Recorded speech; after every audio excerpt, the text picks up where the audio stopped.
okukyamuukiriza kati Muwanga Kivumbi bambi bwagenda mu kkomera yalekawo embeera ey'okukyamuukiriza ayisa mubali eggaali bakuba enduulu kati bwe yadda Kyagulanyi Kaataliwano nze pulezidenti wa Buganda kanziremu kasuka ebigambo byange bye bimu wali yali agenda mulaba Museveni awunye ekivundu agenda n'ekivundu kye kino kitabani kye yabyogera luli campaign ne mwami Kyagulanyi byogeranga where is Muwanga Kivumbi omuntu wafaaliwa ekyokubiri ng'abuuza is it a new norm tukimanyire nti bwe kityo bwe kiri kati bwe kyafuuse bwe yabuuziza mu parliament gavumenti yamutegeezeza nti olwaleero mujja kuba mutegedde Muwanga Kivumbi gyali era nekiggweeraawo ekitabaddeewo naye waliwo etteeka egundi ekkubo bannamateeka be bagende mu kooti bafune order of habeas corpus kiragiro kooti kyeyishuwinga ku muntu atatumugo tamanyi waali nga kigenda eri ab'ebyokwerinda okuprovidinga omuntu oyo whether mulamu oba mufu yomu mu bulamu alina ennaku ez'ekijjukizo kati nno Focus TV yange bazza okufuula ennaku zo ez'ebyafaayo bakwata vidiyo n'okkuba ebifaananyi ku mikolo gamba ng'okwanjula embaga graduations okukyala bano nno tebakoma okwo aba Focus Group yange bakuguka mu kutimba bakola keeki wamu ne juice omuwoomu nga kuno bagattako okukola graphics ne branding ow'ekitongole kampuni oba bizinensi yo era basange ku kitebe kyabwe ekikulu e Kampala ku Jesco Plaza oba basange ku ofisi zaabwe awo ku Focus House Mutuba ne ku ofisi zaabwe empya ekiboga mu Town Council ku 2nd Street okuliraana Smarton Hotel ebisingawo bakubire ku ssimu zaabwe 0757 133 162 oba 0789 020 gwaliko Facebook ne Instagram kebera Focus Group yange ate ku YouTube beba Focus TV yange kale buterevu nkwaniriza nate ku kutugaffe guno ogwa Focus TV. Thank you so much for bali kubeera ngo olaba unawo sinzidde kubanga tutabakola kyamanya ali mu Uganda, East Africa wamu ne diaspora ng'okola ekyokubeera ngo otugubira okola kyamanya effe baani bolundo bamu mu bantu oba mu channel enyingi ennyo n'olaba ng'olaba ffe ndi ne Council Matovu n'olwaliro tubakanyeeko tune maaso mu bintu bigenda maaso mu ggwanga lyattu Uganda waliwo ba ministers abeefudde kwe batugambye ba new generation oba new era na mere wamu ne Balaam Balugahale so nga ate era ne Muwanga Kivumbi ebintu bikyalanze tetunamanya watufu wawaali newankubadde nga Jose Nyonyi yagezezzaako mu parliament okituka n'akangula ku ddoboozi okubanja okubuuza wawaali teyaddiddwamu nga wekiina kuba ndi ne kanso ono batwatematema ebigambo mu bumpimpi tubeere nga naffe tubitegeera kanso nsinza okulaba nange okusinga kugamba ki olamusibu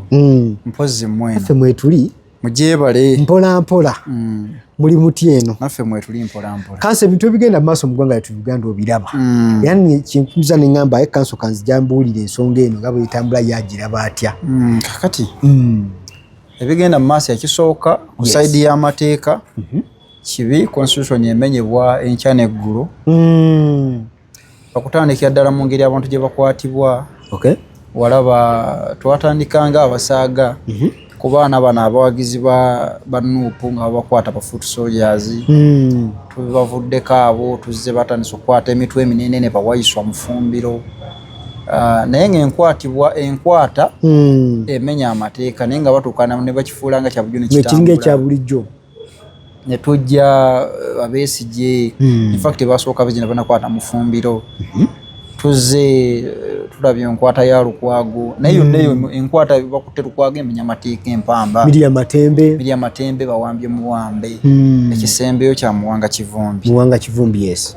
kati oluvannyuma lw'ebyo nga bikolwa ffe twali tusitula amaloboozi nti bannaaye ssemateeka atika eya 23 n'28 kyemukola si kyeziragira era bali badde bayitibwa mu kooti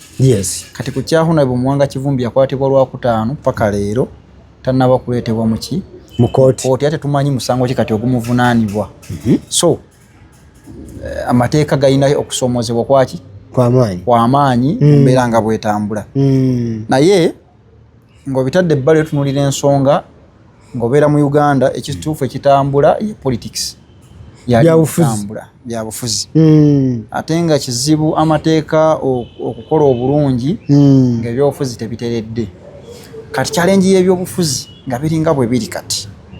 amateeka galina kuba mu kusomoozebwa ate buli lwe bisisinkana nga ne bikoliding of course politics supersedes the law. Kati kyetulimu nti politics alina kumala kuteeka amateeka gasobola okukola effectively. Essaawa zino tusobola kufuna amateeka nga gakola bulungi nga politics tateredde nga tukyalina gundi agambye gundi ayogedde ate omuntu bawambye muwambi ne bamutereka ne bamusula mu maaso g'omulamuzi. Bwe bamuleese mu maaso g'omulamuzi after some time omulamuzi atya n'okugamba nti kamuwe bbailo yadde nga ddemberi. Lwaki alina sooka kukola consultation lwaki yawambibwa seeba kubanga due process nga poliisi ye yakutte omulamuzi aba akimanyi bulungi nti ali above poliisi kyanaasalawo tewali ajja mukonda eminga. Naye oli eyabuuse poliisi najja n'asena enkya n'amukusuulira kati otya okola okusalawo kuki okutuufu ne baba mukuteeredde onoonya wotandikira ogamba kati challenge ekyali awo. Then bwe tudda kati ku bya leadership politics nga bw'atambula ndowooza ke kadde kati ba politics bave mu politics w'okuzannya bamuzannya ekimala abantu babasiriwaze ekimala kati nowadays abantu batuule ba politicians boogere ebintu mu butuufu bwabyo bagambe ekituufu nti bannange okunyigizibwa tukulaba nti naye bano abanyigiriza naffe bwe mwalonda twakkiriziganya tukolere wamu. Mwakkiriziganya ddi nti lwetwalayira olunaku lwe mwakuba ebirayiro kubanga amateeka gamenyebwa tasobola kyewala. Buli gwolaba ayawambye omusirikale wa poliisi omulamuzi bonna bakuwa ekirayiro kimu wabalayira okukuuma ssemateeka okumugoberera n'omuwa ekitiibwa. Ekyo buli omu akyogera mu kulayira gwe kuva ku pulezidenti naye bamala okubyogera politics bwayingira bye babyerabira ssemateeka n'amenyebwa. Kati mmwe mukakasa abantu bammwe nti mwatulonda naye lwe twalayira twali tukola endagaano kuba ssemateeka gwe tugamba okukuuma yali atandika mu article ya 98 eteekawo pulezidenti ono nemuwa obuyinza obuyitirivu yasooka okulayira ne tugamba nti ekyo kyeyanywezezza constitution yaffe tugenda kukinyweza yeffe mwalonda ate ku opposition twakilayira ne be mwalonda ku NRM. Kati tugenda kukolera wamu emyaka emeka 5 kati mu ekyo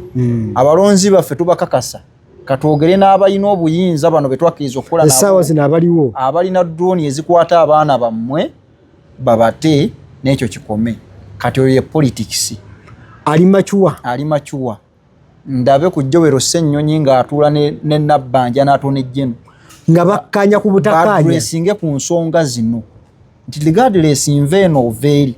naye kati ku nsonga z'abaana bano awatali bino simanyi kuyisaamu gaali simanyi okulabisa tekujja muntu mukomera kuba okulabisa naffe tuba twalabi nga bamukutte kwe kulaba naye kati ndi mu kusolovinga issue abakulembeze essaawa zino twagala bakulembeze ba problem solvers tetwagala bagundi ba whistleblowers kuba bo abakulembeze betulona balowooza naddala opposition bwetuba tusindika ba whistleblowers bwe mututegeezaako ffe tukole ki mube tuwadde mandate we are paying you to do that job. Omukulembeze olina okuba nga osobola okusolovinga kazo kiringa okusindika embwego b'ekisolo naye neekuliregawa ejja tugenda nekugamba nkirabe kiri wali ate nga gwe gwensindisa embwe enkambwe nkuwa ne kamulali wange omyuka amaaso ekitegeera. So kati essaawa zino eyo debate gye twetaaga abakulembeze ndabe leader of opposition nga atudde ne Nabbanja atudde n'atone General ne minister wa justice constitution and justice gundi mwami Norbert Mao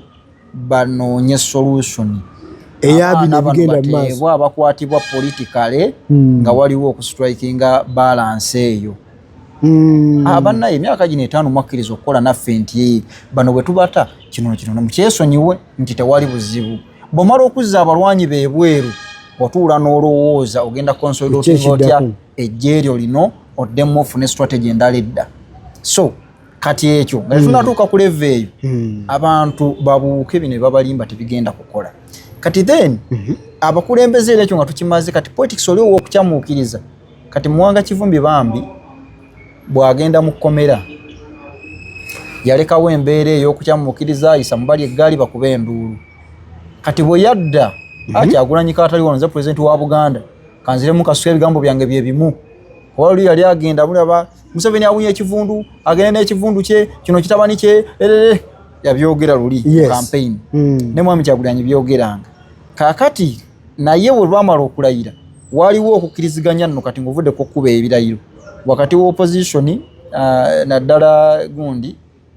Nuupu kuba yesinga ababaka abangi mu opposition ne gavumenti okukolera awamu okukuba akikkanya era mu parliament Mwami Ssenyonyi yayogera n'agamba speaker toba nakutya lutu eno tugenda kukolagana resistance ntono yes we shall keep you in check ne tukolere wamu bwe bali mu induction yegundi Munyonyo n'akiddamu n'akikaatiriza kaakati awo bonga bamaze okukkanya ebyo Muwanga Kivumbi ali mu kkomera tamanyi eno nti wana amazzi gali mu kuteeka baseeyeye lumu era bano bamala bakkanya ebya iPod bye bali baganye nti ana ekya iPod tugenda kiyisa tekigenda kuyingira sente za mufune kakati badde bali mu pipeline ya kufulumya kya iPod batongo Muwanga Kivumbi olwamusudde ebweru ng'akuma omuliro guli gwe yakomako bayinza n'okuba banne bakuba essimu nti ono musooke mumuddukire agenda kutabula mukuva luli bamuwa beyiro Jose nyinyini yali mu motoka yemu briefinga olwobudde bali bamanyi nga senior leader ategeera nti kaliasoma embeera bwana amala okuwummula ajja kubira ku banne abange ki ekigenda yatandikirawo so teyapima amazzi yali nyambo ki buli nnya ne kimukwata kati bwe bamusena naye eddembe lye asigala alirina okuleetebwa mu kooti bw'abanga alina omusango gwe yazza era ssemateeka amuwa eddembe okubanga famire yemanyi waali okubanga looya wamanyi waali era ngaali mu kifo ekimanyikiddwa naye ebina byamugiddwako paka kati aikondemu ekikolwa ekyo naye n'omukulembeze olimi lwe yakozesa tetusobola kukyusa ggwanga by insulting others politics woku insulting otta point bw'otandika okwajuwinga n'ovuma oba osse point gy'oleeta nebanga nungi yetya nze debate kasiteyingiramu olinga kino ekifaanana bwe kiti yekakkanya nze nyivaamu nve kati abantu bangi intellectual tebazigenda mu ezo debate kati point ye eba efudde kakati eyo ensobi ku level ya senior leader nga Muwanga Kivumbi ayinza okuba ali alabye opportunity nyinza okujja n'empika n'empamba wali era yagamba Kyagulanyi n'agenda okudda nga nkize oyinza okuba akirina naye walina okifumba mu ngeri ey'ekikulu so seeyo n'okukiwaako ku time frame eno emala kati siseeyo so n'abanga naye ng'omuntu tiyasooka kwetegereza naye ekyo tekimuggyako ddembere so bw'abanga alina omusango ateekwe mu kooti council leader of opposition Jose Nnyonyi yabadde mu parliament n'abuuza one where is Muwanga Kivumbi omuntu waffe aliwa ekyokubiri ng'abuuza is it a new norm tukimanyire nti bwekityo bwe kiri kati bwe kyafuuse bwe yabuuziza mu parliament gavumenti yamutegeezeza nti olwaleero mujja kuba mutegedde Muwanga Kivumbi gyali era nekiggweeraawo ekitabaddeewo naye waliwo etteeka egundi ekkubo bannamateeka be bagende mu kooti bafune order of habeas corpus kiragiro kooti kyeshuwinga ku muntu atamanyi waali nga kigenda eri ab'ebyokwerinda okuprovidinga omuntu oyo whether mulamu oba mufu kati simanyi oba ekyo bakitaddeyo bwe banaba bakitaddeyo kijja forcing aba poison yemulina oba magye wonna waali byonna ab'ebyokwerinda mwina bamuleete mu kooti oba mulamu oba muki oba mufu kati ndowooza option gye basigaza kati mwina sooka ku exhaustinga gundi ezo zonna bwe muzimala then tutandika okwebuuza bino byonna tebikyasobola kukola then what is next kati ndowooza kyekyo kinsuubira okukola naye kati nga Mwami Ssenyonyi bambi ate ke yayogerayo ku yali radikomuuko ku nsonga za Lukwago CDF n'amugamba omutume Kabanda jangu ono tumutunulemu kati naye ebigambo abyogera bwe yanyenya mu muti ne bamusindikira omutume ebigambo abyogera abibalirira nkitegeera so si byawandanga si byewanda kale ali ku Focus TV ng'otugoberera ndi ne Council Matovu ono munnamateeka era eyeriisa enkuuli mu bintu by'ettaka bwenna alina ensonga yo nga yabya ttaka nkusaba munoonyeeko kuba obukugu bw'ate we buli ennyo n'ebirala abikolako naye ekyo kyo yakikugukamu era akikolera ddala bulungi era betuyambye bangi era betuyambyeko bangi naye namanya abasinga okubonaabona bantu abamirundi ebiri naddala ab'ebibanja yes nga batulugunyizibwa ab'ettaka naye ate mulimu n'ab'ettaka nga batulugunyizibwa olumu abeeyita ab'ebibanja nga si baabibanja kakati abo abantu bombi nze nekkaanya nnyo era nze siwanira ku sayidi nkyamu era bwoba oli ku sayidi ebbagwe tonkubira Council olina gwebagamba n'omugamba wano titulinawo mulimu era bwe nkibalamu nga kirimu egundi awo nze sikirinnyamu sirwanira ku sayidi enyigiriza nze nwanira ku sayidi gye banyigiriza era abasinga betukoleddeko abakiivinze very true so Council abantu babe namba kuba njagala nnyo abantu babe nga tugenda ffenna lumu babe nga bategeera bakufuna batya abali mu layini eyo nkubira ku namba yengire 0705 51 6319 okay 0705 51 6319 tutambule then nali nakulo nasomesa abamu batera okunkubira ku gundi ensonga nyingi ezeetagisa bannamateeka ne bwe sibanza abantu mwemanyiza okwanira katola bino polisi kwetwogerako omuntu wamala mumukwata nekijja kwetaaga mu looya n'asooka anoonya ali gwatomedde naye wandibaddeyo ne namba ya looya mu ssimu yo ng'otambula naye nga tolina musonga omupya n'omubuuzaako nga lwofunye ezibu omupya tasobola kubuuza ani ono very true so nga ne babaawo n'omusango tasobola kulamula ssente kati abantu transactions zino abamu emive giva mu ttaka mu transaction wenyewe watandikira obuzibu olwalaba ettaka lya miliyoni 3 lwaki okozesa endagaano etali ya looya lwaki ofuna endagaano eriko chairman ng'otutekerera miliyoni 3 miliyoni 4 okwambuka mbunze chairman yampandiikira so nga ate ebbaluwa ya looya ne waba looya ye yafa ne wava mu bulamu bwansi eno ogipurezentinga ejja kukola emyaka n'emyaka endagaano ya Luganda tegenda mu kooti tukozesa luzungu naye abantu transactions zonna ez'ekika ekyo weetaaga agreement bikinkubiraako nonya ku Council abenga akuyambako kuyambe akataka kange wano ku Council yonkolere ku ndagaano ngikolere ngekukuuma wogenda oteeka ssente zo I understand ne woba gwotunda naawe osotukola endagaano ng'ekukuuma kumwoguzizza ali mu mbeera eyo nonya ku Council Matovu ono abenga akuyamba bulungi nnyo ddala Council ensonga esembayo yey'omukulu minisita Balaam Balugahale wamu ne Namere Justin amaanyi nga mangi Council tutufunye bulijjo tetuyayaanira obwenkanya ne service provision gye tuyayaanira mu ggwanga kakati ekisooka kye bakola kirungi naye kiraga nti ebitongole bya gavumenti bingi bitwala ssente naye tebikola okitegeera eyo yonna emirimu gye bagendamu waliwo abali responsible era nga basasulwa okukakasa nga ebintu bikolebwa mu butuufu bwabyo naye enginiya bwagamba okukola enguudo 6 enguudo zonna tekuli lwakoze ng'ate ssente zaafuluma kakati ekisooka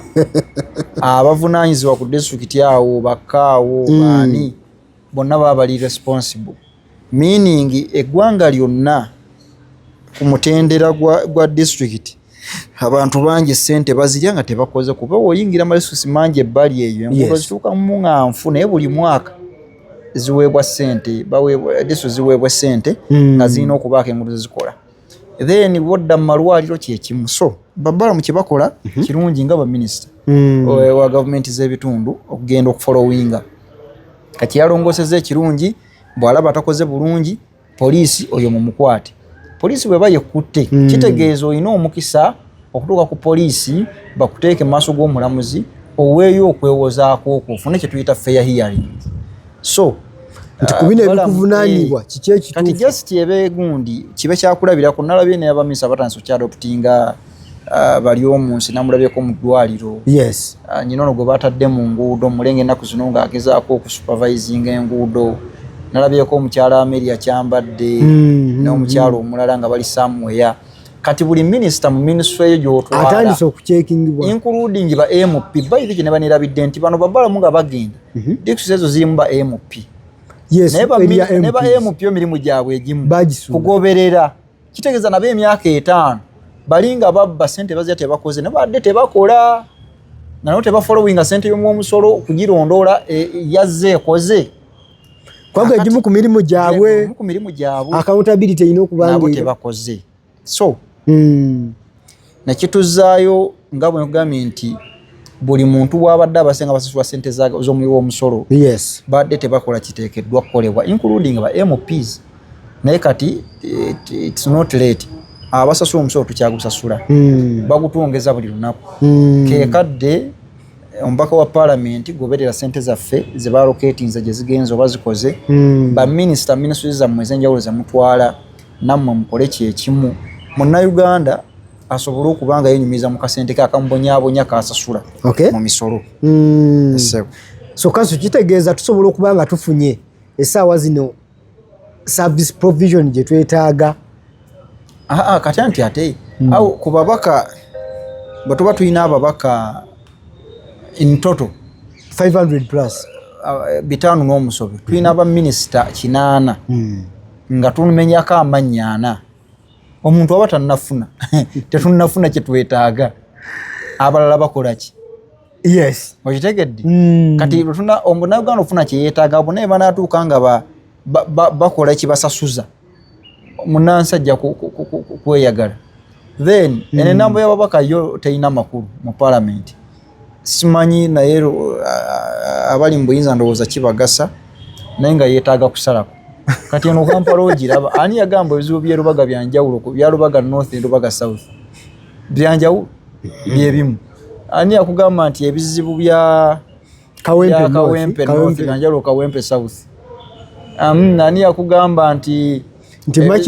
Makindye East yanjawulo kati ebyo Kampala eno yeetaaga kinene ababaka bwe yagala genda balance tugambe okubalansinga tugambe nti omubaka omukyala n'omusajja buli district bamala kubeera ne kufulo ya parliament ku 5 ogenda okuba perform yasobodde okugera tebatera kusukka 10 ate tujja mawulire betulabako obanyira toweera nabi so kati olw'obukulu bw'ensonga eyo nja kusaba singa kibali kisoboka lwakuba ne bana abaliyo baagala okusigalayo ndowooza byebimu ku biteeso bye mwandireese kendeeza ku nnamba y'ababaka ate n'abo abatono abaliwo yambe nti kisala ssente yes n'abaloto n'abasigadde ne ssente zikendeezebwa ezibonoonebwako kuba palamenti okwejalabya kususe kanabi baga kweta kiteeso buli abaddeyo buli mwezi aweebwayo miliyoni 15 ate ezo zaaki buli abaddeyo bannange okujja mu palamenti ozze kuweereza abantu so tozze kufuna mulimu gwa kuweereza abantu then service ye eba esiizinze okusasulwa naye ate bava mu palamenti babaddamu ne babawayo miliyoni oba 3 ku 4 nga bamaze palamenti yawedde kaba kasiimo bannange abantu mwagala fiira ko bafiire mubaleke bagende bakola ebirala so iyo Munnayuganda gumusubi okamulamu ezo sente mulowooza abantu bazijjawo tewali kakati ebyo bye byetaaga otunuulirwa bitereezebwe otherwise Omunnayuganda singa ebyo binaabitereezeddwa Omunnayuganda ajja kweyagala nga abantu bafaayo ku mirimu gyabwe buli asasulwa sente y'omusolo n'ennamba eyo neekendeera tulina minisita w'abavubuka akola ki mu palamenti nga tulinamu ababaka abavubuka very true minisita w'abakadde akola ki mu palamenti mwandije mu babaka bano bennyini omubaka MP w'abakadde MP w'abavubuka MP w'abakozi botunulira akiikirirwa constituency nga terimu bakozi kati ebyo simanyi owabaliko obulemu botunulira ekitongole ng'ekyamaje kirina mu representative manya police erina mu representative kati ow'amagye minisita wa security atuula mu palamenti ali ku cabinet ate kati ow'amagye akimaki mu palamenti okitegeera kati ebyo byebintu ebyo byetaaga okwetegereza naddala amagye tegeetaaga kuwunyiriza buyinza buli omugateeka waliwe mukolera amateeka nakyo kibi galina kubeera eri nga galina kutuukiriza ebyo byonna bye geetaaga tulina minisita wa security bw'amagye gaagalayo mizinga ajja kusaba sente z'emizinga gitekebwa mu budget so muleme gaita ate nago okuteesa welfare yaabwe ajja kukipresentinga than oganda tufuneyo n'abamagye nabo babe mu parliament mabateesa kati ebyo byonna ebyo bitwala ssente z'omuwi w'omusolo naye nga bambi talina waganyulirwamu. Understand. Kale obadde mulabi mulungi okuva gye twatandikidde mbadde ne Council Matuvu nga tukuyisizaamu ebigenda maaso mu ggwanga lyattu Uganda nabagamba nti Council ono buli mufuna tuba twongera okutula okumenyaamenya mu nsonga nnyingi nnyo ez'enjawulo eziba zitambula naddala okubeera nga zikugasa ate naye nga zingasa. Otherwise tuyinza kusukka nze adde Wilberforce Ekumi Muyanja Council Matuvu gwe mbadde naye tusikane mu vidiyo ezijja mu maaso awo. For now, bye bye. Kusubscribinga ku Focus TV yange bingi